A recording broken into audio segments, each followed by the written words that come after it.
नमस्कार दोस्तों, कैसे हो आप सभी। जीके बाई कोकल सर के इस यूट्यूब चैनल पर एक बार आपका फिर से स्वागत है। और आपका पेपर कल बीएसटीसी 2023 का पेपर कल होने वाला है 28 अगस्त को। आपकी तैयारी बहुत अच्छे से हो गई होगी, लेकिन जो रीजनिंग में मैथ के जो क्वेश्चन पूछे जाते हैं 4 5 6 क्वेश्चन के आसपास ऐसे आते हैं जिनमें आपको बहुत परेशानी उठानी पड़ती है। रीजनिंग में आपने सब कुछ अच्छा कर लिया होगा, लेकिन वो क्वेश्चन आपके नंबर कम करवाते हैं। उस क्वेश्चनों को सही करने के लिए मैं कुछ क्वेश्चन लेके आया हूँ आपके लिए, और ऐसे अच्छे क्वेश्चन है, सारे पूछे हुए क्वेश्चन है, तो आप इनको देखो और इसके बाद आपको कुछ भी देखने की जरूरत नहीं है। इस वीडियो को एक नहीं, 2 बार नहीं, 3 बार देखना, बस आपका सारा कुछ सिस्टम क्लियर हो जाएगा। तो पहला क्वेश्चन स्टार्ट करते हैं बिना देरी के। चलो, यदि 378 सिक्कों में 1 रुपया 50 पैसे तथा 25 पैसे के सिक्के हो जिनके मूल्य का अनुपात कितना है, 13:11:7 हो, तो 50 पैसे के सिक्कों की संख्या क्या होगी। ऐसा क्वेश्चन देखते ही आपको पहली बात तो घबराना नहीं है, ठीक है। कितने सिक्के दे रखे हैं, सिक्के मैं यहां पे लिख लेता हूं, कितने हैं भाई, सिक्के दे रखे हैं अपने को।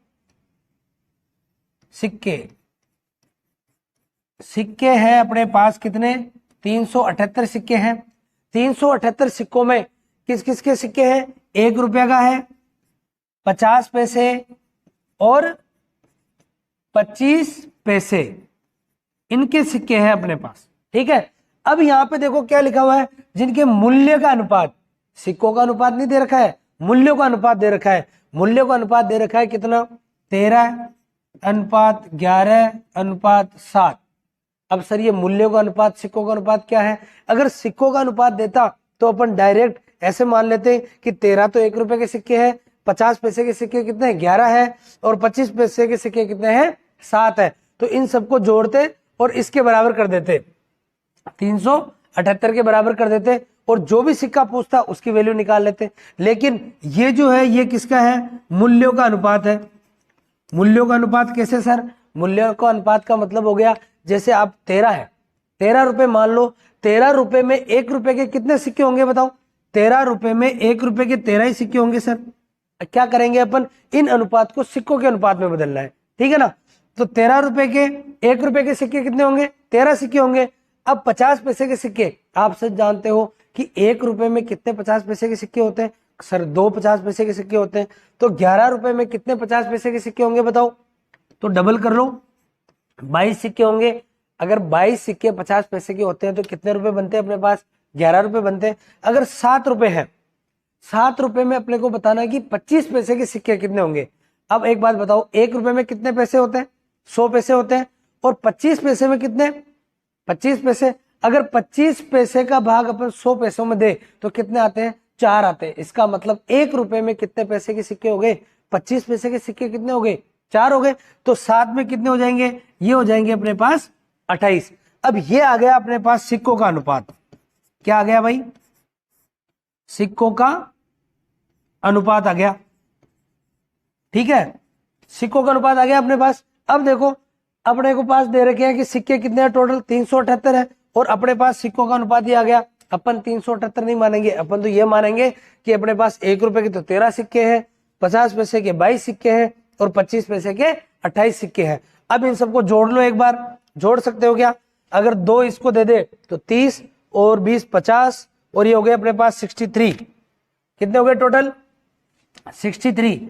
लेकिन 63 अपने पास आए हैं, ये अनुपात में है, और वैसे है कितने टोटल अपने पास, 378 है। तो 378 ये लो, और किससे गुणा करना पड़ेगा, क्या पूछा है अपने को, इससे अपने पास 1 सिक्के की वैल्यू आ जाएगी। क्या आ जाएगी, 1 की वैल्यू आ जाएगी। लेकिन अपने को पूछा किसका है कि 50 पैसे के सिक्के कितने होंगे, तो 50 के कितने, 22। तो इसको किससे गुणा करना पड़ेगा अपने को, 22 से गुणा करना पड़ेगा। इसको काट लो, देखो कट जाएगा क्या, 9 से काटो, ये 7 बार, ये हो गया अपने पास 4 और 1 2 बार कट गया, 7 से ये कट जाएगा 6 बार, ठीक है। तो 6 को गुणा करो 22 से, तो 2 आ गया और 13, 132। इसका मतलब 50 पैसे के सिक्के कितने आ गए अपने पास, 132 सिक्के आ गए। समझ में आ गई। तो अपना आंसर तो ये आ गया। लेकिन अगर इसमें पूछता कि 1 रुपए के सिक्के कितने होते, तो 1 रुपए के सिक्के निकालने के लिए क्या करना पड़ता, देखो बताओ, अब इसको मैं साइड में करता हूं थोड़ा। 1 रुपए के सिक्के निकालने के लिए क्या करना पड़ता, सेम टू सेम ये चीज तो ये की ही रहती, 378/63, लेकिन यहाँ 1 रुपए के सिक्के कितने हैं, 13, तो 13 से गुणा करना पड़ेगा। इसको काट रहे हैं तो 6 बार जा रहा है सीधा सीधा। अब ये कितना है, सॉरी 13 है ना, तो 13 को अगर 6 से गुणा करते हैं तो 13 6 की 78, तो 1 रुपए के सिक्के कितने आ गए, 78 आ गए। और इसके कितने आए थे अपने पास, 50 पैसे के 132 आए थे। अब 25 पैसे के निकालने हैं तो 28 को किससे गुणा कर देंगे, डायरेक्ट 28 को गुणा कर दो आप किससे, 6 से, तो 48, 8, 4 बच गए, 12 और 6 16, ठीक है, 168 सिक्के। ये तीनों अपन ने निकाल लिए कि 78 सिक्के तो किसके हैं, 1 रुपए के हैं। 50 पैसे के सिक्के कितने हैं, 132 है। और 25 पैसे के सिक्के कितने हैं, 168 है। अब जो अपन ने निकाला है वो सही है या नहीं है चेक कर लेते हैं। इन सबको जोड़ देंगे, अगर इन सबको जोड़ते हैं तो क्या आना चाहिए अपने पास, 378 आना चाहिए, क्योंकि टोटल सिक्के कितने हैं, 378 है। अगर 78, 132 और इसको जोड़ो, अगर आप 2 यहाँ रख दो तो ये कितने हो गए, 170, 30 और जोड़ो 200, ये 300 और 78, बिल्कुल 378 हो रहे हैं। इसका मतलब अपना आंसर बिल्कुल सही है। तो इस क्वेश्चन में अपना आंसर क्या है, 132, क्योंकि पूछा क्या गया है कि 50 पैसे के सिक्कों की संख्या क्या होगी, तो क्या होगी, 132 अपना राइट आंसर हो जाएगा। बात समझ में आ गई। चलो अगला क्वेश्चन देखो। एक प्रस्तावित विधेयक में एक प्रस्तावित विधेयक था, उसके ऊपर सर्वेक्षण किया गया, जिसमें टोटल आदमी कितने हैं, 2878 लोगों ने भाग लिया, जिसमें 1652 आदमी थे। 1226 लोगों ने विधेयक के खिलाफ मत डाला, 796 आदमी थे उसमें से। 1425 लोगों ने अपना मत विधेयक के हित में डाला, 196 औरतें दुविधा में थी। अब ये क्या रामायण हो गई सारी। अब क्या करते हैं, एक एक चीज को लिखते जाते हैं, ठीक है ना। कैसे, देखो टोटल व्यक्ति कितने हैं भाई, टोटल व्यक्ति है अपने पास 2878, ठीक। ये है जो एक विधेयक में किसी कोई भी चीज है, जैसे कोई कानून बना रहे हैं तो मान लो कि इतने आदमियों ने क्या किया, उसमें भाग लिया, ठीक है। अब उसमें से देखो क्या बोला है, जिनमें से 1652 क्या थे, आदमी थे, 1652, इसमें से क्या है, ये आदमी है। अगर 1652 आदमी है तो इसमें से अगर 2878 में से मैं 1652 बाकी निकाल दूं तो औरतें बच जाएगी क्या, तो ये कौन बचेगी, औरतें। इसमें से बाकी निकालो तो 6 और 2 फिर 2 फिर 1, ये क्या हो गई, औरतें हो गई, ठीक है। ये औरतें हो गई जिन्होंने भाग लिया था। अब आगे देखो क्या बोला गया है, 1226 लोगों ने विधेयक के खिलाफ मत डाला। 1226 लोग हैं, देखो वैल्यू इसने ऐसी दी है कि देखो औरतों की वैल्यू भी कितनी आ रही, 1226, कंफ्यूज करने के लिए, लेकिन अपन कंफ्यूज नहीं होंगे। ये क्या किया था इन्होंने, खिलाफ मत, क्या किया था इन्होंने, खिलाफ मत डाला, जिसमें से क्या थे, 796 आदमी थे। आदमी कितने इसमें, आदमी हो गए, अगर इसमें से 796 क्या है, आदमी है, अगर 796 इसमें से बाकी निकालो तो कितने बच रहे हैं, देखो 0 और 12 में से 9 गए 3 और 11 4, 430 क्या आ गई, औरतें, जिन्होंने क्या किया, खिलाफ मत डाला। ये खिलाफ मत डालने वाले आ गए, खिलाफ मत डाला, जिसमें से 796 आदमी थे, ठीक है। यहां तक अपने सारी चीजें लिख ली। आगे देखो, 1425 लोगों ने अपना मत विधेयक के हित में डाला, 1425 हित में डाला। हित में डालने वाले कितने हैं भाई, 1425 है। टोटल कितने हैं, इतने हैं। एक बात बताओ, अगर आदमी जिन्होंने खिलाफ मत डाला वो कितने हैं, 796 है। और टोटल आदमी कितने हैं, टोटल आदमी कितने अपने पास, 1652 है। अगर और खिलाफ मत डालने वाली औरतें कितने हैं, 430 है। और टोटल औरतें कितनी है, तो इसमें से एक बार ये बाकी निकालो, 1226 में से अगर मैं 430 बाकी निकालता हूं तो 6 और यहां कितने बच गए भाई अपने पास, 12 में से 3 गए 9 और 11 7, 796 क्या आ गई, 796 वो औरतें आ गई जिन्होंने क्या किया था, हित में मत डाला है, ठीक है। खिलाफ मत डालने वाली ये रही, हित में मत डालने वाली वो रही। अगर 796 टोटल है तो यहाँ एक लाइन और दी हुई, 196 औरतें दुविधा में थी। अब इसमें से मैं अगर 196 और निकाल दूं, माइनस करूं इसमें से कितने, 196 ही है ना, तो ये कितनी बजाएगी, 600। ये 600 औरतें वो है जिन्होंने कंप्लीटली हित में मत डाला है। खिलाफ मत डालने वाली कितने आ गई, ये हित में मत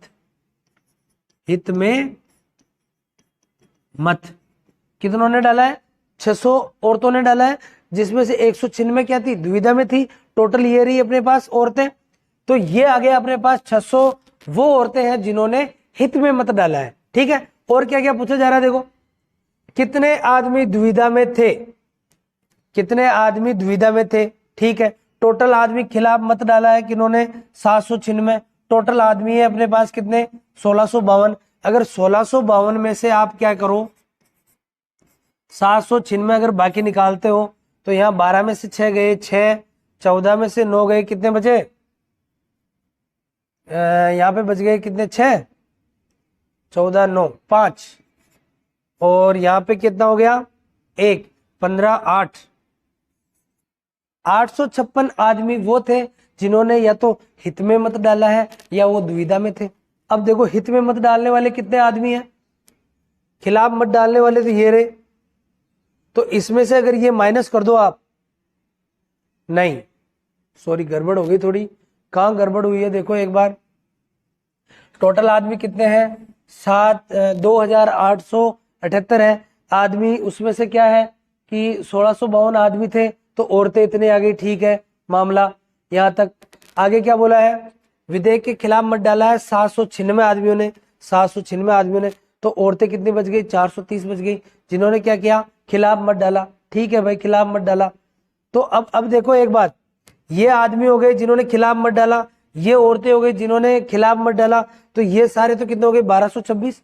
ठीक है, टोटल कितने हैं, 2878। उसमें से देखो अपने पास आदमी,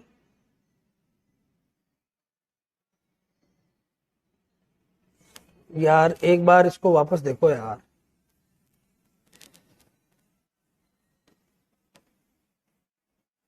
मामला गड़बड़ हो गया शायद, कुछ ना कुछ मिस्टेक रह गई, वापस से देखते शुरू से। टोटल लोग कितने हैं, टोटल आदमी या लोग, टोटल लोग कितने हैं भाई, 2878 लोग हैं। ठीक है, इसमें से आदमी कितने हैं, 1652 आदमी है, ये 1652 आदमी हो गए। और अगर 1652 आदमी है तो औरतें कितनी बच गई, इसमें से माइनस निकाल लेते हैं, 6 और 2 और 2 और 1, ये हो गई औरतें। ठीक, औरतें हो गई। अब देखो क्या बोला गया है, 1226 लोगों ने खिलाफ मत, ये खिलाफ मत 1226 लोग हो गए, 1200 टोटल हो गए अपने पास 1226। इन लोगों ने क्या किया, खिलाफ मत डाला है। ठीक है ना, 1226 में से कितने आदमी है, आदमी है अपने पास 796, तो औरतें कितनी हो जाएगी, अभी निकाला था अपन ने, 430 औरतें हो जाएगी। ठीक है, खिलाफ मत डालने वाले ये रहे, तो अगर अपन इसमें से इसको बाकी निकाल दें तो वो क्या हो जाएंगे, हित में मत डालने वाले हो जाएंगे। क्या हित में मत डालने वाले कितने बचेंगे बताओ, ये देखो दे रखा है ना अपने को, 1425 लोगों ने अपना मत हित में डाला, 1425 ये हित में मत डालने वाले हैं। हित में मत कितनों ने डाला, 1425, लेकिन अपने हिसाब से कितना आना चाहिए, 2878 में से कितने बाकी निकालो आप, 1226 बाकी निकालो, ये बच गया 2, यहाँ आ गया 5, और यहाँ पे कितना आ गया भाई 6, और यहाँ आ गया 1, सही है क्या, 1652 आ गए अपने पास। ये कौन है जो हित में मत डालने चाहिए, लेकिन इसमें एक लाइन और ऐड कर रखी है, क्या 196 औरत दुविधा में थी।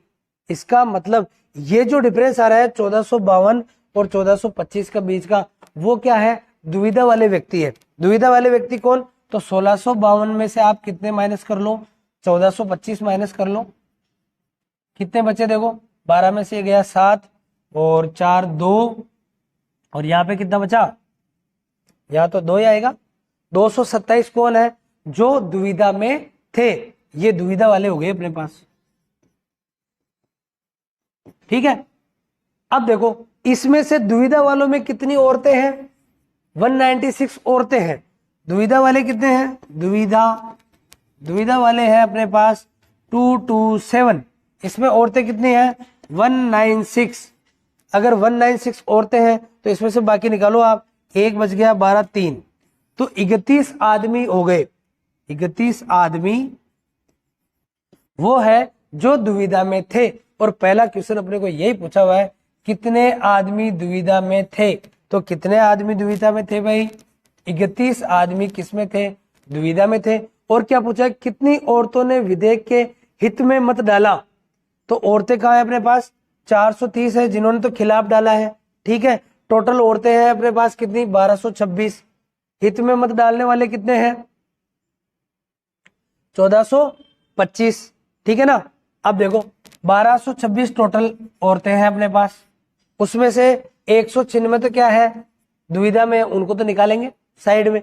और खिलाफ मत डालने वाली कितनी है 430 है, 430 और ऐड करो इसमें, 196 में अगर 430 ऐड करते हैं तो 6, और यह आ गया 12 का 2 1, और यह हो गया 6। ठीक है, 626। अब 626 को इसमें से बाकी निकालो आप, तो कितने बचे अपने पास 600। 600 औरतें वो है जिन्होंने हित में मत डाला है, तो अपना इसका आंसर क्या हो जाएगा 600। बात समझ में आ गई। इस तरीके से आपको देखना है, डाटा बहुत ज्यादा है लेकिन एक एक चीज को अपने को लिखना है और औरत और आदमी को साइड में करते हुए जाना है और इस तरीके से आंसर निकालना है। समझ में आ गई बात। चलो नेक्स्ट क्वेश्चन, दो लोगों P और Q के वजनों का योग कितना है 100 kg है। दो लोग है कोई, उनके वजनों का योग कितना है 100 kg है। यदि P का वजन R से 3 kg कम है किंतु Q से 4 ज्यादा है, 4 kg अधिक है, तो R का वजन कितने किलोग्राम होगा। इस तरीके से आपको देखो, तो P और Q, P प्लस Q दोनों का वजन का योग कितना है 100 kg है। ठीक है, अब देखो P का वजन R से 3 किलोग्राम कम है, P का वजन R से कितना कम है 3 किलोग्राम कम है।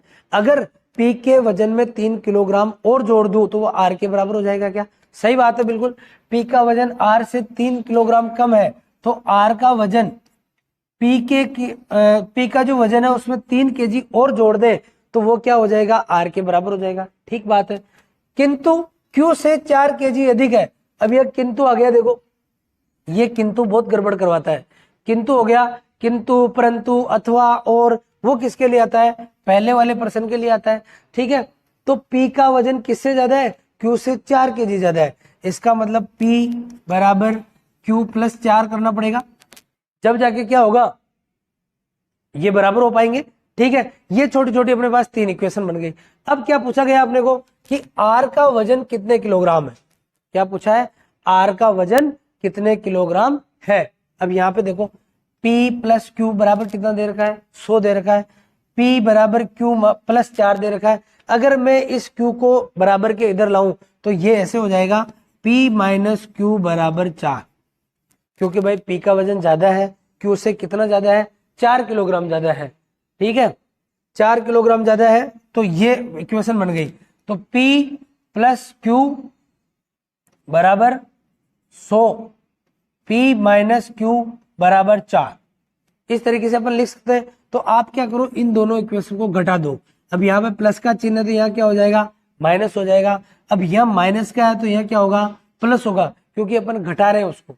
माइनस और माइनस गुणा होकर क्या हो जाएगा प्लस हो जाएगा, और यहाँ पे भी क्या होगा माइनस होगा। तो P और ये तो कट जाएगा, देखो ये प्लस का Q बन के क्या हो जाएगा 2Q बराबर कितना हो जाएगा 96। समझ में आ गई। तो Q बराबर क्या हो जाएगा अपने, अगर 2Q के बराबर 96 है तो 1Q के बराबर कितना हो जाएगा 96 का आधा कर लो, तो ये हो गया अपने पास 48। ठीक है, 1 मिनट भाई, ठीक है ना। तो 1Q का मान हो गया अपने पास 48। ठीक है, तो अब देखो इसका मान 48 हो गया, तो अपन पी का मान निकाल सकते हैं आराम से। पी का मान कैसे निकालोगे, अगर 48 को आप यहां रख दो तो P बराबर 48 प्लस 4 कितने हो गए, 52 हो गए। लेकिन अपना आंसर नहीं आया अभी तक, पूछा किसका है, R का वजन पूछा है। अब P का वजन निकल गया अपने पास, ठीक है ना, कितना आया 52। तो R का वजन निकालने के लिए अगर आप 52 को यहां रख दो, क्योंकि P का मान जो है, R का मान है ना P के मान से 3 किलोग्राम ज्यादा है, तो 3 किलोग्राम ज्यादा है तो इसमें 3 ऐड करने पड़ेंगे। अगर 3 आप इसमें ऐड करते हो तो R का मान कितना आ जाएगा, 55 kg। बात समझ में आ गई, इस तरीके से आपको करना है, तो इसका डी ऑप्शन बिल्कुल सही हो जाएगा। चलो अगला क्वेश्चन देखते हैं भाई। 3 मीनारों की ऊंचाई 5:6:7 के अनुपात में है। 3 मीनारें दे रखी है, कोई भी 3 मीनार मान लो, देखो एक 5 है, दूसरी 6 है, तीसरी 7 है, ठीक है, तो ऊंचाई तो इस हिसाब से रहेगी भाई, ज्यादा दे रखी है तो।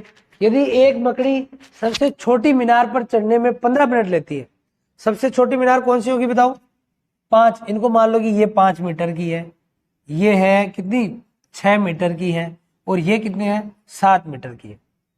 अब इसने बोला है कि सबसे छोटी जो मीनार है, यहां से देख सकते हैं अपन सबसे छोटी संख्या कौन सी है, 5 है, इसका मतलब ये सबसे छोटी मीनार है, इसमें वो मकड़ी चढ़ने में कितना टाइम लेती है, 15 मिनट का टाइम लेती है। कितना समय ले रही है, 5 मीटर चढ़ने में कितना समय ले रही है, 15 मिनट का। तो 1 मीटर चढ़ने में कितना समय लेगी, अगर 5 का भाग 15 में दे दे तो 3 मिनट का, ठीक है। तो 1 मीटर चढ़ने में या फिर एक चढ़ने में, मीटर यहाँ पे दे नहीं रखा है तो मैं मान रहा हूं वैसे, 1 मीटर चढ़ने में कितना, 3 मिनट का समय लेगी भाई। अब पूछा है इसने कि सबसे ऊंची मीनार पर चढ़ने में उसे कितना समय लगेगा, तो सबसे ऊंची मीनार कौन सी है, 7 वाली, 1 मीटर में 3 मिनट का समय ले रही है, तो 7 में कितना लेगी, 3 से गुणा कर लो, तो ये आ गया अपने पास 21 मिनट। समझ में आ गई बात, कौन सा आ गया, 21 मिनट बिल्कुल आपका सही आंसर हो जाएगा। इस तरीके से आपको क्वेश्चन को देखना है, समझ में आई बात। चलो अगला क्वेश्चन, एक चिड़ियाघर में शुतुरमुर्ग और जेबरा, कौन कौन है भाई एक चिड़ियाघर में, शुतुरमुर्ग है और जेबरा है। शुतुरमुर्ग आप सब जानते होंगे, जिसकी लंबी लंबी टांगे होती है, बड़ा सा होता है, और आपको साइंस का क्वेश्चन भी बता देता हूँ इसके साथ में, कि शुतुरमुर्ग का जो अंडा होता है वो सबसे बड़ी कोशिका होता है। ऐसी छोटी छोटी चीजें पूछ लेते हैं अपने, ठीक है ना। शुतुरमुर्ग का अंडा सबसे बड़ी कोशिका के रूप में माना जाता है, ठीक है ना। एक चिड़ियाघर में शुतुरमुर्ग और जेबरा है, जेबरा आप सब जानते हो, जिसके वो व्हाइट व्हाइट धारी ऐसी होती है, ठीक है ना। गणना करने पर उनके 40 सिर है, शुतुरमुर्ग और जेबरा के कितने सिर है, 40। इसका मतलब टोटल मिला के वो कितने हैं, जेबरा और शुतुरमुर्ग 40 है। और उनकी टांगों की संख्या कितनी है, 100 है। उनके पैरों की संख्या कितनी है भाई, 100 है। तो यहाँ कुल कितने शुतुरमुर्ग है। इसके 2 तरीके होते हैं क्वेश्चन करने के, दोनों तरीके से मैं बता देता हूं आपको। अपन क्या करते हैं, शुतुरमुर्ग को मान लेते हैं S और जेबरा को मान लेते हैं J। ये दोनों मिला के कितने हैं, 40 है, क्योंकि 40 सिर है तो शुतुरमुर्ग के भी एक ही सिर होता है और अपने जेबरा के भी एक ही सिर होता है, ठीक है। तो ये दोनों मिला के कितने हैं, 40 है। लेकिन इनके पैरों की संख्या, मान लो शुतुरमुर्ग जैसे 2 शुतुरमुर्ग है, तो 2 शुतुरमुर्ग के कितने पैर हो गए, 4 पैर हो गए, क्योंकि शुतुरमुर्ग के कितने पैर होते हैं, 2 पैर होते हैं, ठीक है ना। तो इनके कितने पैर हैं, शुतुरमुर्ग के तो 2 पैर हैं, और जेबरा के कितने पैर हैं, 4 पैर हैं, और ये मिला के कितने हैं, 100। जितने भी जेबरे होंगे उसको किससे गुणा करेंगे, 4 से, क्योंकि 4 पैर होते हैं, और शुतुरमुर्ग को 2 से गुणा करेंगे क्योंकि उनके 2 पैर होते हैं।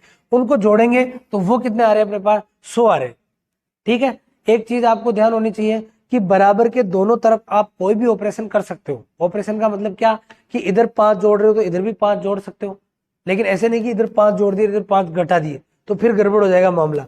दोनों तरफ सेम काम कर सकते हो। तो आप क्या करो, इन दोनों तरफ है ना 2 से गुणा कर लो, इस पूरे को भी 2 से गुणा करूं, इसको भी 2 से गुणा करूं, तो इधर तो 2s, यहाँ 2j, और यहाँ पर आ जाएगा 2 से गुणा करेंगे तो ये आ जाएगा अपने पास 80, ठीक। अब देखो यह 100 दिख रहा है, यह 80 दिख रहा है, तो इसमें से इसको घटा सकते हैं क्या, तो इससे क्या होगा, ये 2s से 2s कट जाएगा अपने पास, और 4j में से 2 निकलते अपना डायरेक्ट आंसर आ जाएगा। कैसे, देखो 2s प्लस 2j बराबर 80, अब क्या करो आप, माइनस कर दो, यहाँ प्लस है तो ये माइनस, यहाँ प्लस है तो ये माइनस, यहाँ प्लस है तो ये माइनस। अब 2s प्लस का है, 2s माइनस का है, तो ये क्या हो गया अपने पास, कट गया। 4j में से 2j जाएंगे तो क्या बचेंगे, 2j बचेंगे, बराबर 100 में तो 100 में से 80 गए तो कितने, 20। इसका मतलब j बराबर कितना आ गया अपने पास, 10। 2j बराबर कितना, मान लो कि 2 पेन कितने के, 20 रुपए के, तो 1 पेन कितने का होगा, 10 रुपए का। इसका मतलब हो गया कि जेबरा कितने आ गए अपने पास, 10 आ गए। अगर जेबरा 10 आ गए तो टोटल है अपने पास 40, तो शतुरमुर्ग कितने बच गए, 30 बच गए। और शतुरमुर्गी पूछा है तो यहाँ पे क्या आंसर आ जाएगा अपना, 30। ये अपना राइट आंसर हो जाएगा। ठीक, पहला तरीका तो ये है। दूसरा तरीका क्या है, आपको ज्यादा कुछ करना ही नहीं है, ज्यादा कुछ भी नहीं करना। एक मिनट इसको साइड में करते हैं, दूसरा तरीका भी देख लो। आपको कुछ भी नहीं करना है, डायरेक्ट फॉर्मूला लगाना है, ज्यादा पैर वाला जानवर। क्या फॉर्मूला, कौन सी चीज आएगी अपने पास, ज्यादा पैर वाला जानवर। अब बताओ शुतुरमुर्ग और जेबरा में से ज्यादा पैर किसके हैं, भाई जेबरा के हैं, जेबरा के 4 पैर होते हैं, तो जेबरा आएगा इससे, ज्यादा पैर वाला जानवर। और बराबर करना है, यहां लिखना है अपने को क्या, टांगों की संख्या या फिर पैरों की संख्या, पैरों की,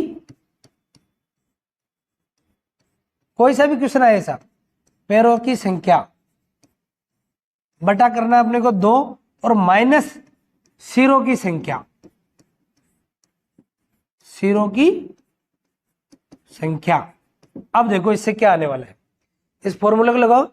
ज्यादा पैर वाला जानवर, ज्यादा पैर वाला जानवर कौन है, जेब्रा, तो यहां लिख देते हैं जे बराबर पैरों की संख्या कितनी है, पैरों की संख्या है 100, 100 बटा कितना 2 माइनस सिरों की संख्या, सिरों की संख्या कितनी है 40। अगर 100 को आधा करते हो तो कितना आया 50, 50 माइनस 40, इसका मतलब कितना आ गया अपने पास, 50 माइनस 40 कितना आ गया 10। इसका मतलब जेबरा कितने आ गए अपने पास 10। और यहां से भी देखो जेबरा कितना आया था 10 आया था। दोनों तरीके आपके पास है, जो आपको अच्छा लगे उस तरीके से आप कर सकते हो। समझ में आ गई बात, ये भी ठीक है। अगर ये आपको याद आ जाता है उस टाइम पे तो बहुत बेस्ट है, क्योंकि शॉर्ट ट्रिक है और इससे आपका समय बचेगा। और वैसे तो आप कर ही सकते हो बेसिक, तो ये भूल जाओ तो वो तो अपने पास है ही सही। ठीक है, चलो नेक्स्ट क्वेश्चन। एक पार्टी में दादी, पिता, माता, 5 पुत्र, उनकी पत्नियां तथा प्रत्येक के 2 पुत्र और 1 पुत्री है।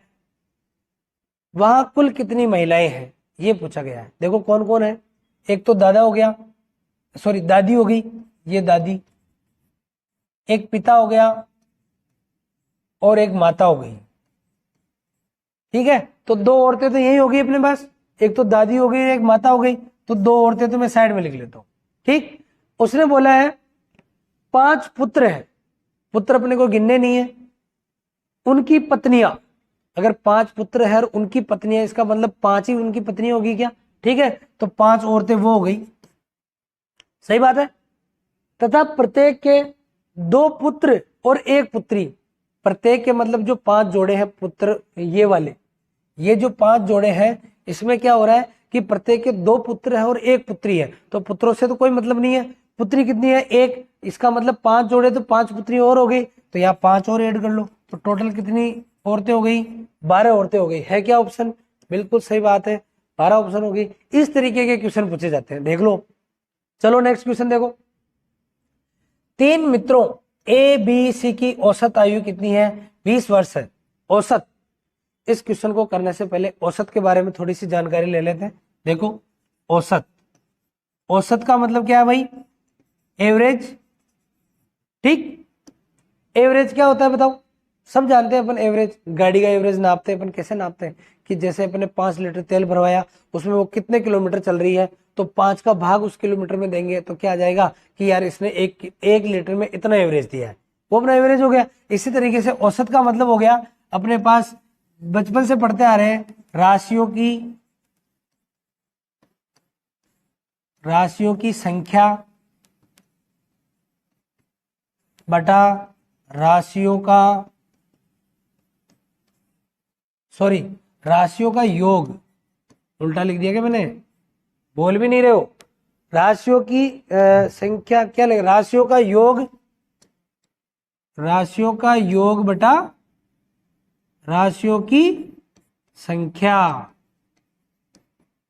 कैसे, सुनो, अभी याद रखा है ए बी सी कितनी राशि है, 3 राशियां हैं, तो 3 राशियों की संख्या तो कहाँ आएगी भाई, नीचे आएगी, और राशियों का योग, जो इनका योग होगा वो कहाँ आएगा, ऊपर आएगा। जैसे ए 5 साल का होता है, 10 साल का होता है, ये किस साल का होता है, ये जो आती है ना ये यहाँ पे आती है। ठीक, अब देखो, अब ये क्या दे रखा है, ए बी सी की औसत आयु कितनी है, औसत आयु अपने को पहले दे रखी है, तो औसत की जगह मैं औसत लिख लेता हूं 20 बराबर क्या है, राशियों का योग। अब राशियां दे रखी है कि अपने को नहीं दे रखी, तो क्या लिख लेते हैं, ए प्लस बी प्लस सी, राशियों का योग ये हो जाएगा। और राशियों की संख्या कितनी राशियां बताओ, 1 2 3, तो यहाँ पे क्या लिखूंगा मैं, 3। अब इसको सोल्व कर लो, 20 इसके नीचे कुछ नहीं है मतलब 1 है, इसको क्रॉस मल्टीप्लाई करो, 3 को तो 20 से गुणा करो और 1 को इससे करो, तो 60 बराबर ए प्लस बी प्लस सी। इसका मतलब क्या हुआ कि ए बी और सी तीनों की आयु को जोड़ते हैं तो उसका योग कितना आ रहा है अपने पास, 60 आ रहा है।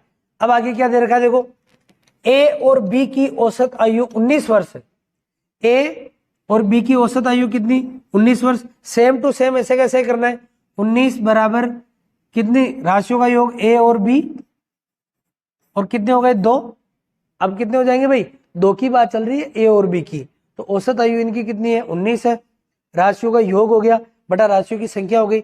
वापस वही गुणा करो, इसको इससे गुणा करो, 38 ए प्लस बी।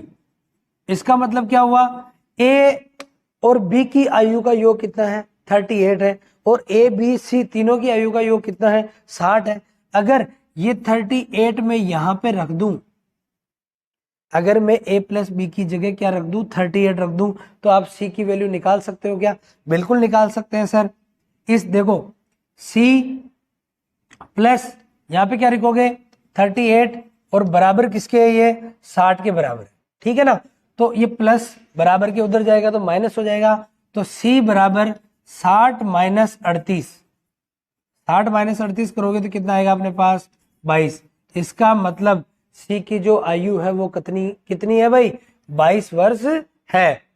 समझ में आ गई बात, इस तरीके से आपको क्वेश्चन देखना है, ये ध्यान में रखना। सीधा सीधा क्वेश्चन आ जाता है कि 4-5 राशियां दे दी, 10 दे दी, जैसे मान लो आपको ऐसे पूछ ले वो n प्राकृत संख्याओं का योग कितना होता है, अब n प्राकृत संख्याओं का औसत कितना होता है ऐसे पूछ ले। चलो मान लो कि प्रथम 10 n प्राकृत संख्याओं का औसत, तो पहली बात तो उनका योग आना चाहिए, n प्राकृत संख्याओं का योग होता है n प्लस 1/2, n प्लस 1/2, इससे तो क्या आएगा, योग आएगा, और इसका अगर योग आया तो वो कितनी राशियां n है, तो n का ही भाग देना पड़ेगा, तो n से n कट जाएगा, तो अपन डायरेक्ट भी कर सकते हैं कि n प्लस 1/2, ये क्या हो गया, उनकी राशियों का औसत हो गया। जैसे 10 है तो 10 को क्या 11/2 मतलब 5.5, इस तरीके से आप निकाल सकते हो, ठीक है ना। चलो नेक्स्ट क्वेश्चन देखते हैं भाई। एक बंदर के एक खंबे पर चढ़ने को कोशिश करता है, एक बंदर क्या, ये बंदर वाला क्वेश्चन भी फिक्स है, ये बहुत अच्छा क्वेश्चन पूछते हैं वो, और हमेशा ही पूछते हैं कि बंदर क्या कर रहा है, एक पोल पे चढ़ रहा है या क्या कर रहा है। देखो यहाँ पे क्या है, एक बंदर एक खंबे पर चढ़ने की कोशिश करता है, 3 सेकंड में 4 फुट, इसको लिखो भाई, 3 सेकंड में कितना चढ़ता है,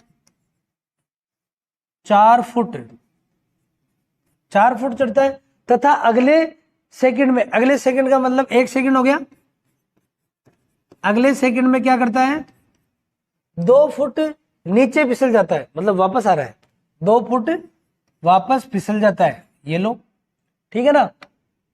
यदि पोल 18 फुट ऊंचा है तो कितनी देर में बंदर पोल पर चढ़ जाएगा।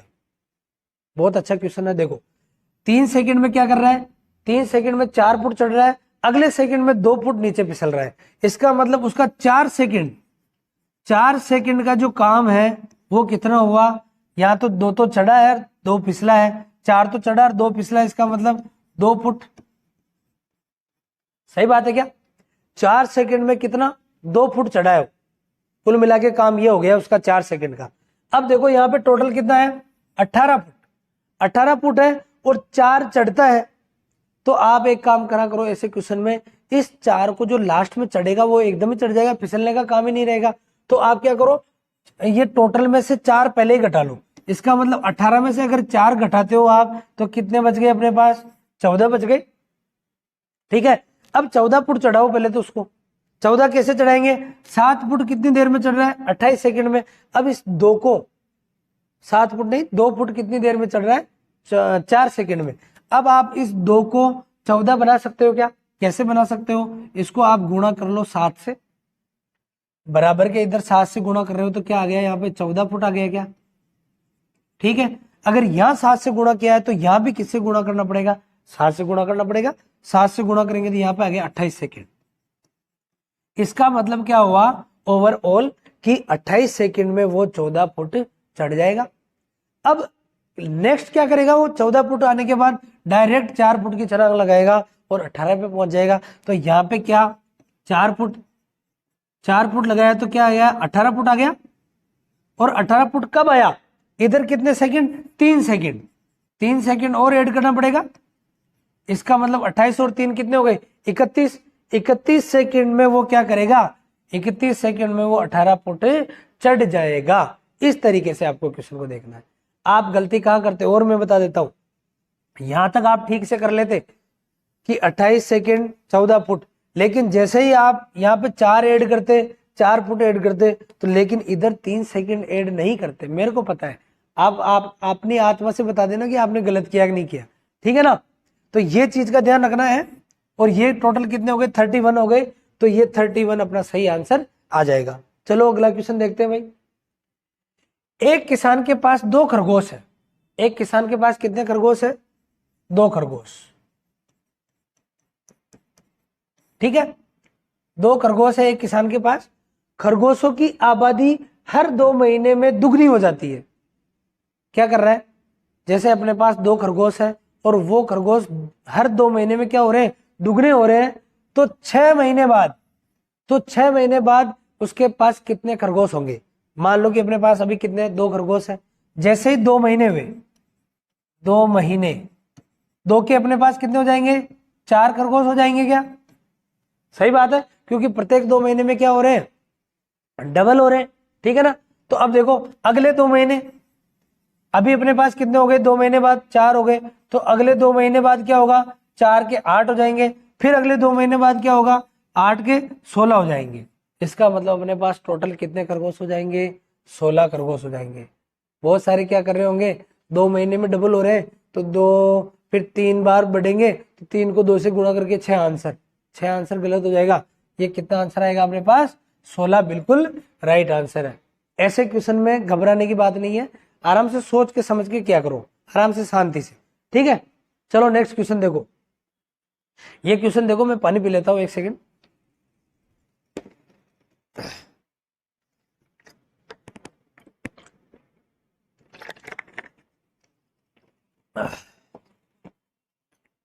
देखो भाई, ये क्वेश्चन तो आपको आना जरूरी है क्योंकि आजकल हर एग्जाम में नेगेटिव मार्किंग है। देखो पढ़ो इसको। क्या है, एक परीक्षा में एक विद्यार्थी प्रत्येक सही उत्तर के लिए 4 अंक पाता है। प्रत्येक सही उत्तर यानी प्रत्येक प्रश्न के सही उत्तर पे कितना अंक पाता है, 4 अंक। और प्रत्येक गलत उत्तर के लिए 1 अंक खोता है उसने। इसका मतलब माइनस मार्किंग कितने की होगी बताओ, अरे 1/4 की हो गई क्या। उसने सभी 75 क्वेश्चनों का हल किया। टोटल क्वेश्चन कितने हैं, पहली बात तो टोटल क्वेश्चन है अपने पास 75 क्वेश्चन है और 125 अंक प्राप्त किए। तो उसके द्वारा हल किए गए प्रश्नों की संख्या क्या है, मतलब सही प्रश्नों की संख्या बतानी है कि उसने कितने क्वेश्चन सही किए थे और कितने क्वेश्चन गलत किए थे। तो टोटल क्वेश्चन कितने हैं, 75 क्वेश्चन है। तो आप एक काम करो, ऐसे क्वेश्चन में सही प्रश्न, जो सही प्रश्न है उसको मान लो क्या, x मान लो। क्या मानोगे भाई, सही प्रश्न को क्या माना है, x मान लिया। अगर सही प्रश्न x है और टोटल क्वेश्चन कितने हैं, 75 है, तो गलत प्रश्न बता सकते हो क्या, गलत प्रश्न क्या होंगे बताओ। अगर सही x है, टोटल 75 है, अगर मैं 75 में से x निकाल दूं तो ये गलत आ गए क्या, ये गलत होंगे जो आ जाएंगे।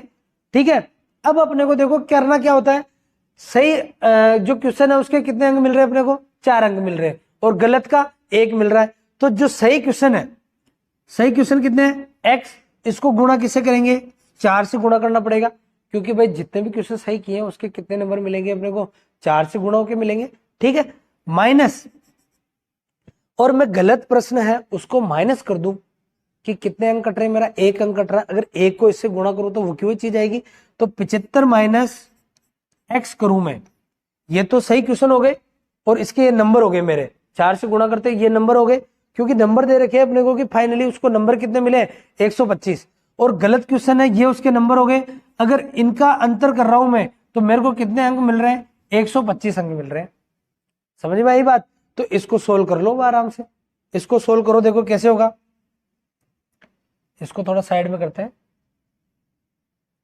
ठीक है, अब देखो अपने पास हो गए 4x, ये इसको सोल्व करो तो 4x आ गया अपने पास, माइनस, अगर ये माइनस है अंदर गुणा होगा तो यहाँ प्लस है, तो यहाँ तो कितना आ गया 75, बात समझ में आ रही है, और ये माइनस अंदर गुणा होगा माइनस से, तो माइनस और माइनस गुणा होके क्या हो जाएंगे, प्लस हो जाएगा, तो प्लस x बराबर 125 हो जाएगा।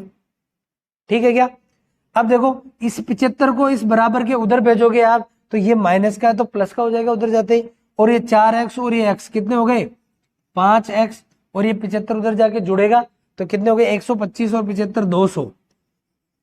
अब यहां से x का मान निकाल लो आराम से, x का मान आ जाएगा आपके पास 200 बटा 5, तो ये कट जाएगा 4, 40, इसका मतलब x बराबर कितना आ गया अपने पास 40 आ गया, और x क्या माना था अपन ने, x माना था सही प्रश्न, इसका मतलब सही प्रश्न कितने आ गए अपने पास 40, और यही पूछा गया था कि सही प्रश्नों की संख्या कितनी है, तो कितनी है 40 है।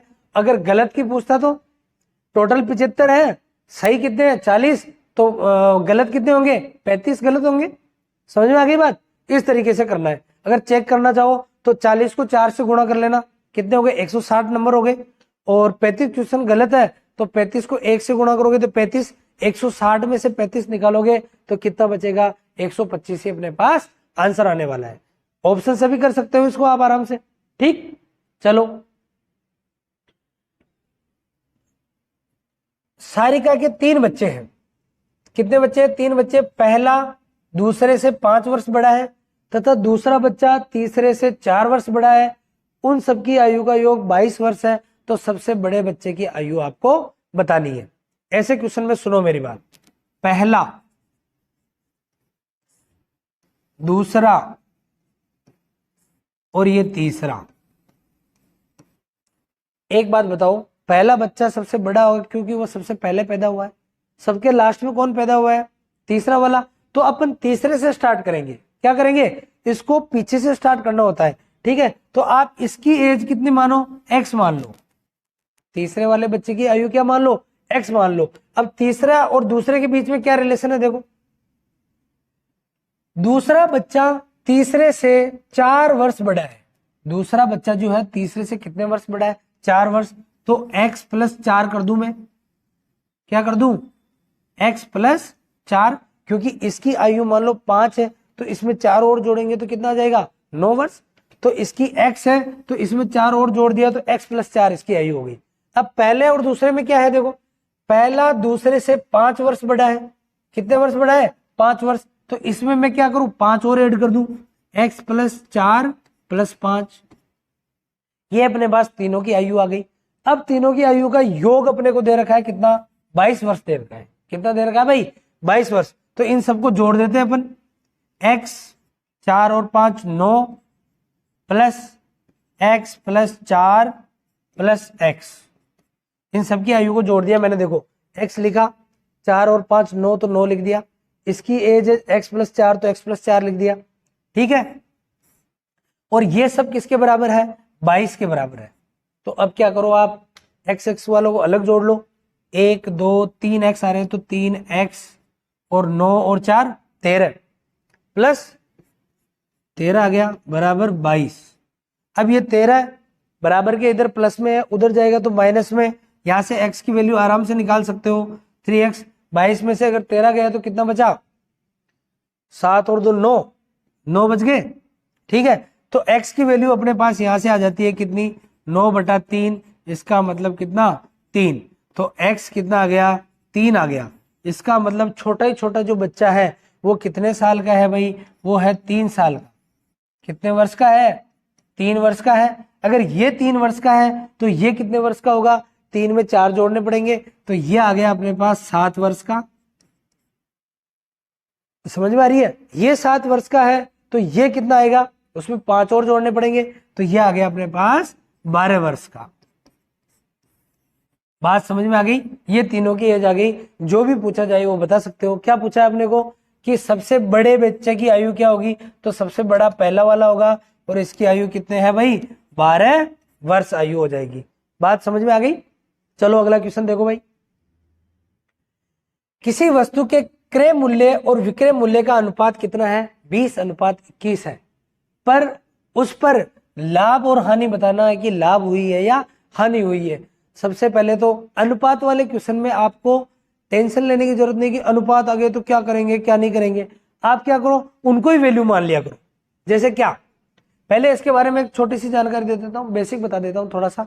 लाभ कब होता है, हानि क्या होती है, क्रय मूल्य क्या होता है, विक्रय मूल्य क्या होता है। देखो क्रय मूल्य, क्रय मूल्य क्या होता है, जिस प्राइस पर या जिस कॉस्ट पर अपन कोई चीज खरीदते हैं। जैसे मैंने ये पेन 5 रुपए में खरीदा तो वो क्या हो गया, क्रय मूल्य हो गया कि मैंने कितने रुपए में खरीदा। ठीक है, और एक होता है ये तो ठीक है विक्रय मूल्य, इसको क्रय मूल्य को अपन इंग्लिश में CP कॉस्ट प्राइस भी बोल सकते हैं। ठीक है ना, विक्रय मूल्य, विक्रय मूल्य को बोल सकते हो आप सेलिंग प्राइस। विक्रय मूल्य, जिस मूल्य पर अपन वस्तु को बेचते हैं वो क्या हो जाता है, विक्रय मूल्य हो जाता है। अब देखो लाभ कब होता है, लाभ, लाभ कब होगा बताओ, कोई चीज अपन कम में खरीदेंगे और ज्यादा में बेचेंगे। जैसे 5 रुपए में ये पेन खरीदा और मैंने बेचा कितने में, 10 में बेच दिया, तो मेरे को 5 रुपए का लाभ हो गया। इसका मतलब क्रय मूल्य तो ज्यादा होना चाहिए, सॉरी हाँ क्रय मूल्य, विक्रय मूल्य ज्यादा होना चाहिए, विक्रय मूल्य ज्यादा होना चाहिए और क्रय मूल्य कम होना चाहिए। तब क्या होगा, लाभ होगा। और हानि कब होगी भाई बताओ, हानि होगी अपने को जब क्रय मूल्य तो होगा ज्यादा और विक्रय मूल्य होगा कम। अरे ज्यादा में तो खरीदेंगे और कम में बेच देंगे तो हानि होनी है। ठीक है ना, तो ये अपने पास छोटी छोटी चीजें हो गई। अब इसमें क्या पूछा जाता है, प्रतिशत लाभ और प्रतिशत हानि। अब ये जो विक्रय मूल्य में से क्रय मूल्य माइनस निकाला वो तो क्या हुआ अपना, केवल लाभ हुआ, रुपए में लाभ, और हानि ये रुपए में हानि हो गई। अब इसमें क्या होता है, प्रतिशत लाभ, इसको साइड में करते हैं थोड़ा। ठीक है, अब होता है अपने पास क्या, प्रतिशत लाभ।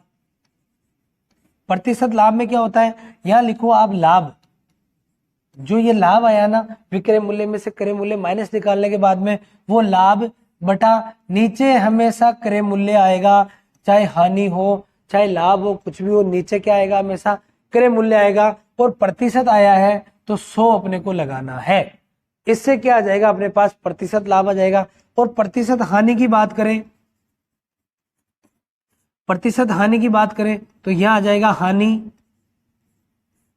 ठीक है, बटा नीचे क्रय मूल्य इनटू 100। ये अपना क्या आ जाएगा भाई, क्रय मूल्य आ जाएगा। क्रय मूल्य क्या आ जाएगा, सॉरी प्रतिशत हानि आ जाएगा। ठीक, समझ में आ गई बात। अब अपने क्वेश्चन पे चलते हैं कि क्वेश्चन क्या पूछ रहा है, इसको भी साइड में कर देते हैं। अच्छा पूरा ही है क्या एक साथ ही, इसको आप लिख लेना एक साइड में स्क्रीनशॉट लेके।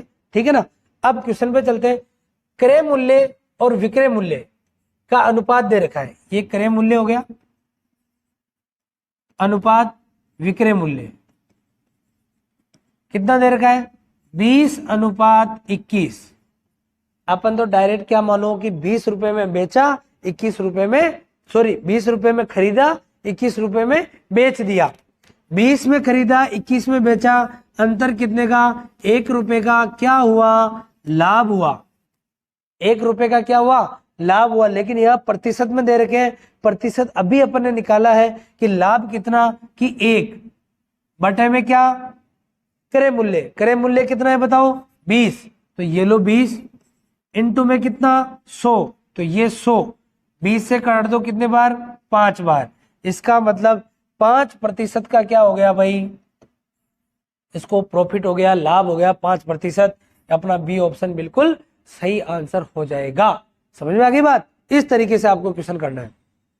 समझ में आ गया होगा, नहीं आया तो एक बार और देखना, पूरी चीजें आराम से समझ में आ जाएगा। ठीक है, चलो 16 वस्तुओं का विक्रय मूल्य 20 वस्तुओं के क्रय मूल्य के बराबर होता है। ये बहुत अच्छा क्वेश्चन है यार, लगभग एसएससी में मान लो आप, बीएसटीसी सब में पूछा जाता है ये क्वेश्चन। ठीक है, इसमें कुछ भी नहीं करना, 16 वस्तुएं, ये लो 16 का विक्रय मूल्य, तो लिखो विक्रय मूल्य। 16 वस्तुओं का विक्रय मूल्य किसके बराबर है, 20 वस्तुओं के क्रय मूल्य के बराबर। ठीक है, 16 वस्तुओं का विक्रय मूल्य किसके बराबर है, 20 वस्तुओं के क्रय मूल्य के बराबर है। तो आप क्या करो, 20 को या फिर क्रय मूल्य को इधर ले आओ और 16 को उधर ले जाओ।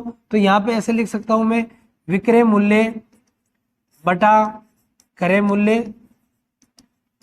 20 को ऐसा कैसे रहने दो और इस 16 को इसके नीचे लेके आओ, ये हो गया, बस अपना काम हो गया। विक्रय मूल्य कितना, 20 रुपए, क्रय मूल्य कितना, 16 रुपए। अगर 16 रुपए में कोई चीज खरीदी और 20 रुपए में बेच रहे हैं तो कितना लाभ हुआ बताओ, 4 रुपए का। इन दोनों का अंतर कितना है, 4 रुपए, 4 रुपए का हुआ।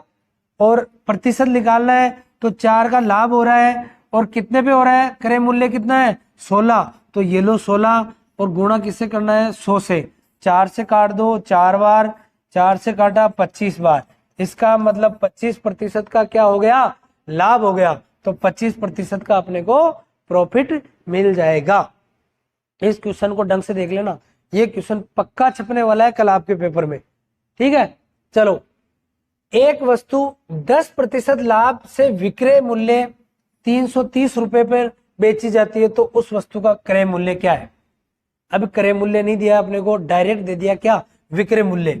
डायरेक्ट क्या दिया है, विक्रय मूल्य कितना है भाई, 330 रुपए। और 330 रुपए कब मिल रहा है, कि जब उस वस्तु को अपन 10% लाभ पे बेच रहे हैं। तो ऐसे मान लो कि क्रय मूल्य जो है ना, क्रय मूल्य मान लो कि कितना है, 100 रुपए। कितना है, 100 रुपए है, और 10% लाभ, इस पर कितना लाभ मिल रहा है अपने को, 10% का लाभ। अगर 10% का लाभ देखो तो 100 का 10% कितना होता है बताओ, 10 ही होगा। तो इसमें आप जोड़ो तो 110।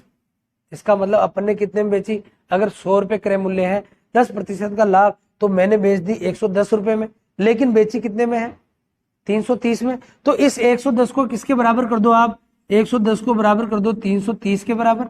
ठीक है, तो 1 के बराबर कितना हो जाएगा, इसमें भाग दो, 330 में 110 का भाग देते हैं, 0 से 0 कटा, 11 से 3 बार, 1 के बराबर 3 आ गया।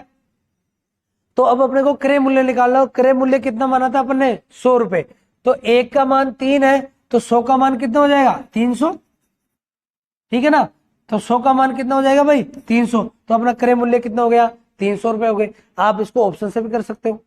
इसमें देखो पहला ऑप्शन है 360 रुपए, बेचा ही कितने में है, 330 में, और वो भी 10% के लाभ लेके। अगर 10% का लाभ ले लिया, 330 में बेचा है, तो 360 क्रय मूल्य हो सकता है क्या, गलत हो ही नहीं सकता, क्योंकि ये तो 360 अगर क्रय मूल्य होता और 330 में बेचता, तो फिर तो 30 रुपए की हानि हो रही है, तो गलत हो जाएगा। तो और ये भी गलत होगा, 360 ही नहीं है तो 300 ये भी नहीं होगा।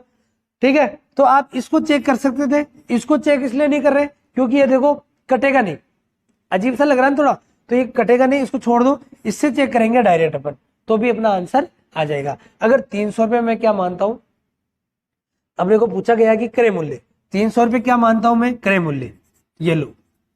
अब इसका 10% निकालो, 10% कितना, ये लो, ये कितना आ गया, 30। 10% 30 आ गया। अगर क्रय मूल्य 300 रुपए था, 10% का लाभ हुआ, वो कितना है, 30 रुपए।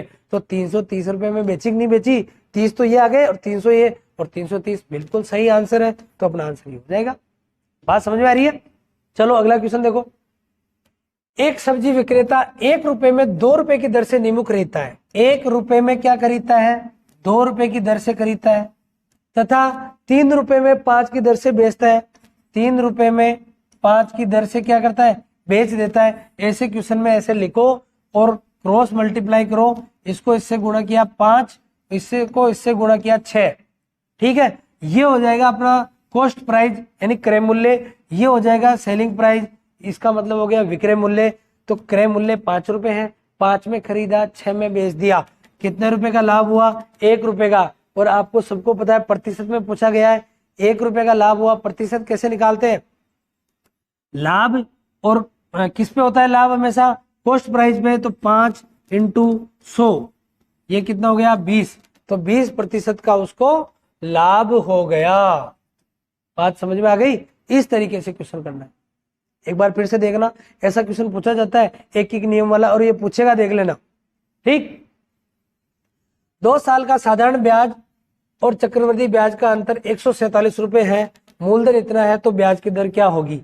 इसका सीधा फॉर्मूला बता देता हूं, कहीं उलझने की जरूरत नहीं है आपको। चक्रवृद्धि ब्याज, साधारण व चक्रवृद्धि ब्याज में 2 साल का अंतर,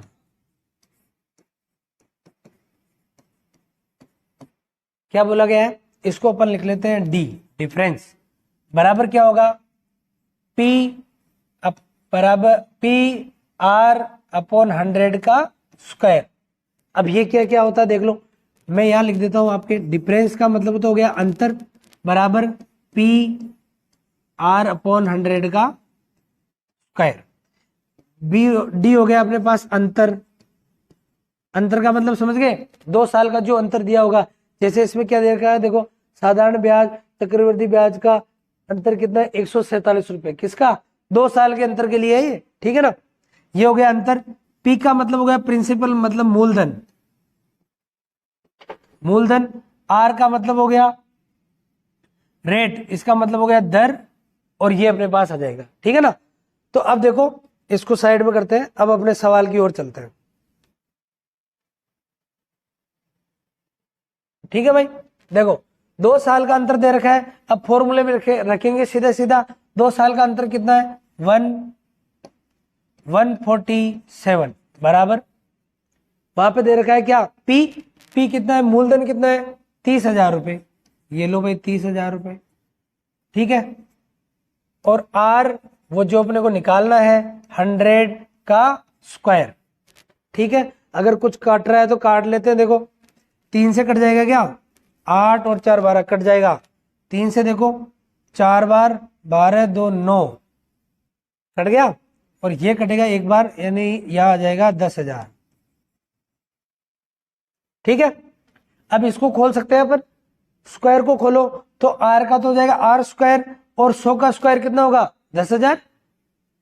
अगर 10 का स्क्वायर करते हो, जैसे 10 है मान लो, 10 का स्क्वायर करते हो तो यहाँ 1 जीरो, तो यहाँ क्या लगेगा 2 जीरो। अब 100 का स्क्वायर कर रहे हो तो क्या होगा 4 जीरो लग जाएंगे, और यही यहाँ पे है देखो, तो 49 बराबर 10,000 इंटू आर स्क्वायर बटा ये भी आ जाएगा कितना 10,000। तो इससे ये कट गया सीधा सीधा, आर स्क्वायर बराबर बच गया अपने पास 49। आप सब जानते हो 49 किसका स्क्वायर होता है, 7 का स्क्वायर। अगर इधर 7 का स्क्वायर करूं, ये भी आर स्क्वायर, स्क्वायर से स्क्वायर कैंसिल, आर बराबर कितना आ जाएगा अपने पास, आर बराबर आ गया 7। तो इसकी जो दर है वो कितनी आ गई अपने पास, 7% आ गई, और ये बिल्कुल अपना सही आंसर हो जाता है। आपको मान रखना है, ये सीधा सीधा फॉर्मूला, इसको रट लेना, ठीक। ये सीधा सीधा फॉर्मूला, उसमें मान रखा, काटा पीटी की, और अपना आंसर आ जाएगा। बात समझ में आ गई। चलो अगला क्वेश्चन देखो, यदि कोई रेलगाड़ी 180 किलोमीटर प्रति घंटा की गति से आगे बढ़ रही है तो उसकी गति मीटर पर सेकंड में कितनी होगी। सर हमने तो ऐसा क्वेश्चन देखा ही नहीं, ये कहां से आ गया। देखो अभी बताता हूं, सब आ जाएगा। इसमें 3 चीजें होती है, चाल, एक होती है दूरी, और एक होता है समय। क्या हो गई, एक तो स्पीड हो गई, एक डिस्टेंस हो गया, एक टाइम हो गया। अब दूरी क्या होती है बताओ, दूरी ये होती है कि मान लो आप चल रहे हो 10 किलोमीटर प्रति घंटा की रफ्तार से और 5 घंटे चले हो। 1 घंटे में कितना चल रहे हो? 10 किलोमीटर और 5 घंटे चले हो, मतलब टोटल डिस्टेंस आपने कितनी तय कर ली? 50। ठीक है ना, उस तरीके से। तो चाल इनका एक फॉर्मूला देख लो, एक फॉर्मूला होते हैं छोटे छोटे, दूरी बराबर चाल गुणा समय। अगर जो चाल है उसको समय से गुणा कर लेते हो तो क्या आ जाती है? दूरी आ जाती है। अब यहां से अगर चाल निकालनी है, वो आपको जो दूरी है ना, दूरी उसमें किसका भाग देना पड़ेगा? समय का देना पड़ेगा भाग, तब पता चलेगा कि कितने समय में वो कितनी दूरी तय कर रहा है। तो चाल वो आ जाएगी अपने पास। और समय की बात करें तो किसमें?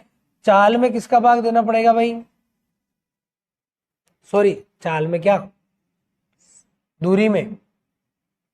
समय की बात करें तो दूरी में किसका भाग देना पड़ेगा?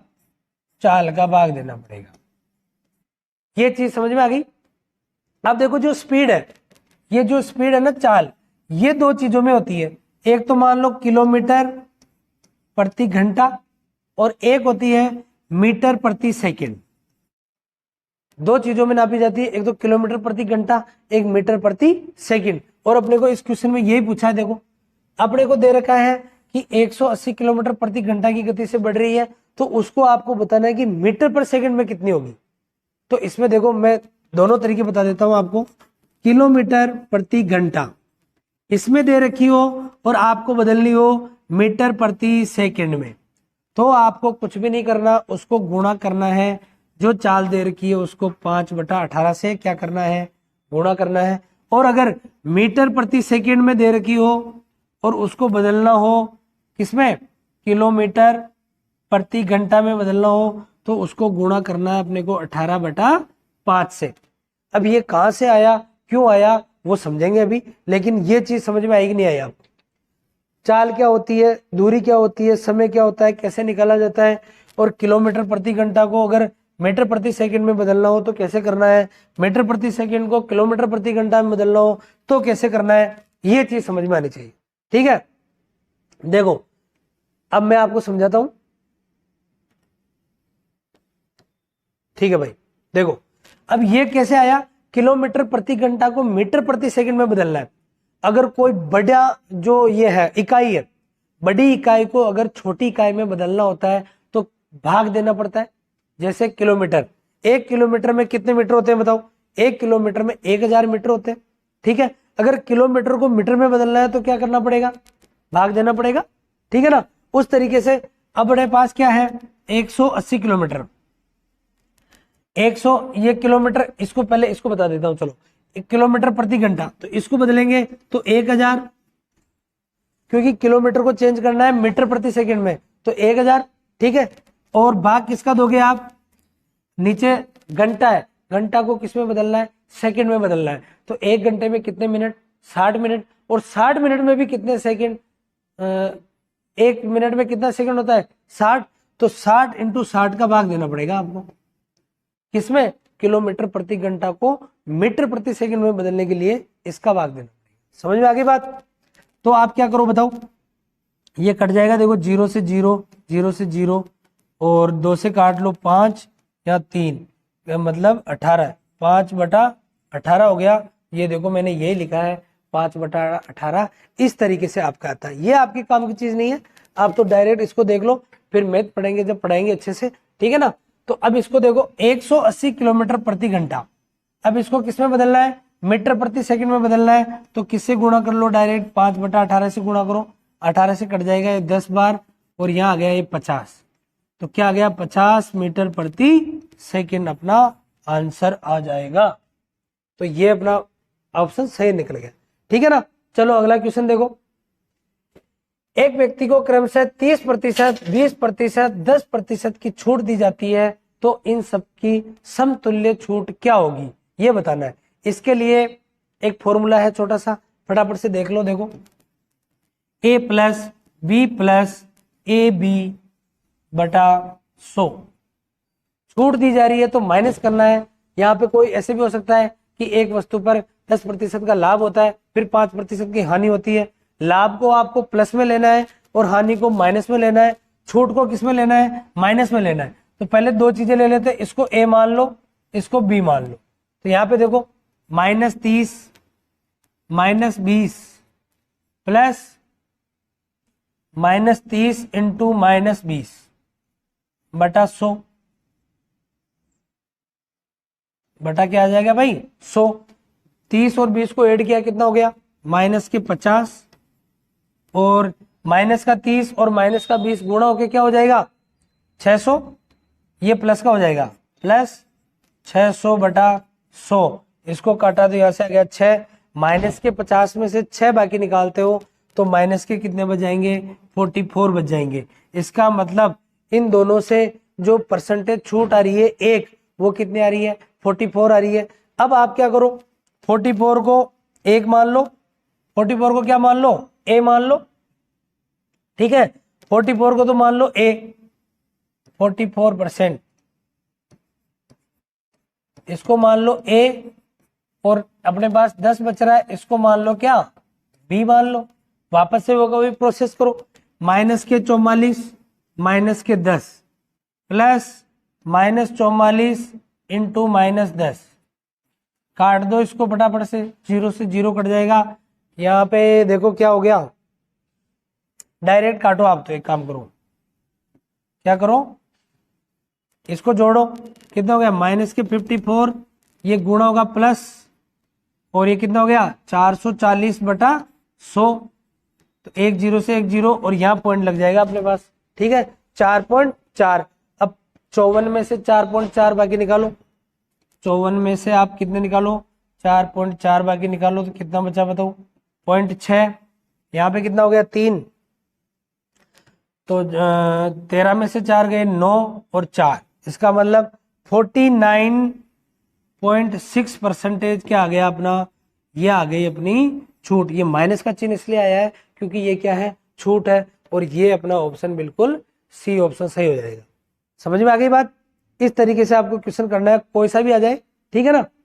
इसमें वो क्वेश्चन भी पूछा जाता है, एक वृत्त की त्रिज्या है, उसको 10% बढ़ा दिया जाए या 10% घटा दिया जाए तो क्षेत्रफल पर क्या प्रभाव पड़ेगा। क्षेत्रफल आप सब जानते हो पाई आर स्क्वायर होता है। आर स्क्वायर का मतलब 2 बार लेना है, 10% बढ़ रहा है तो ए और बी दोनों 10-10 लेना पड़ेगा, और प्लस में लो उसको। तो उस तरीके से आप पिछले वीडियो में मैंने क्वेश्चन करवाया हुआ है, देख लेना एक बार, ठीक है। ये देखो पिता और पुत्र की आयु का योग 60 वर्ष है।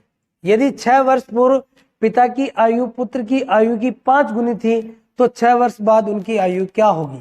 ठीक है, पिता और पुत्र, पिता और पुत्र की आयु कितनी है 60 वर्ष है। अभी कितनी है भाई 60 वर्ष है। यदि 6 वर्ष पूर्व पिता की आयु पुत्र की आयु की 5 गुनी थी, अगर 6 वर्ष पूर्व की बात करें, आज के दिन मान लो इन दोनों का योग कितना है 60 वर्ष है। 6 वर्ष पहले चलेंगे तो 6 वर्ष पिता के भी कम होंगे, 6 वर्ष बेटे के भी कम होंगे, तो टोटल मिला के इसमें से 12 कम कर दूं मैं। अगर 12 कम करता हूं तो ये आ जाएगा 48। ठीक है ना, 6 वर्ष पहले की बात चल रही है। 6 वर्ष पहले पिता और पुत्र की आयु कितनी होगी बताओ।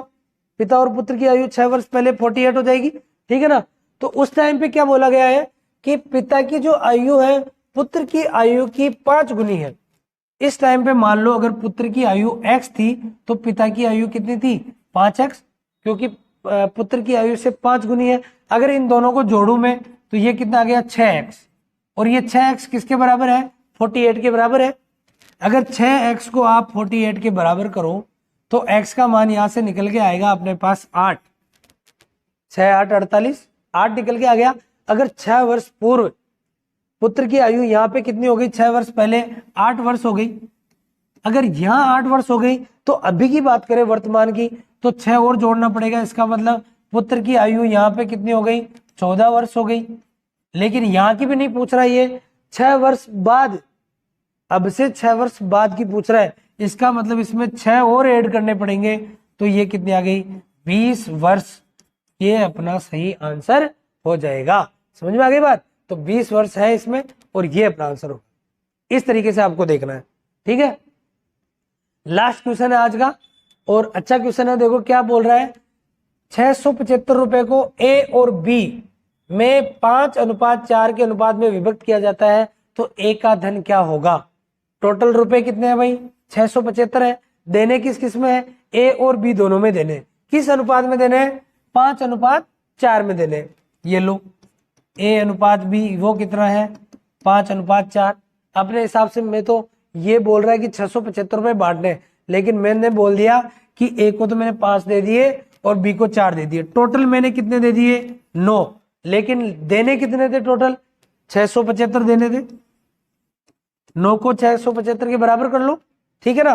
तो एक की वैल्यू निकाल सकते हो यार, 9 का भाग दो इसमें, 9 7 63 हो गया। कितने बचे, 4 5 45। ये लो, एक की बराबर कितना आ गया, 75। तो अब एक की बराबर 75 आ गया, तो 5 की बराबर क्या होगा, इसको 75 से गुणा करो तो एक का वैल्यू आ जाएगा। फिर इसको 75 से गुणा करोगे तो इसका वैल्यू आ जाएगा। इसको किया तो ये तो आ गया अपने पास 300, 300 ये आ गया, तो 375 ये बच गया। किसका पूछा गया है, ए का धन कितना होगा, तो ए का धन है 375। ये अपना बिल्कुल सही आंसर हो जाएगा। समझ में आ गई बात। अच्छा लगा होगा वीडियो। ये सारे क्वेश्चन 2 बार देखना, मैं कह रहा हूं इसमें से आपका एक क्वेश्चन भी बाहर नहीं जाएगा। कम से कम 5 क्वेश्चन मतलब हो गए 15 नंबर आपके पक्के हैं। और नेक्स्ट वीडियो एक और डालूंगा मैं, जिसमें लगभग 50 क्वेश्चन होंगे रीजनिंग के, ठीक है ना। उसको देखना मत भूलना। जय हिंद।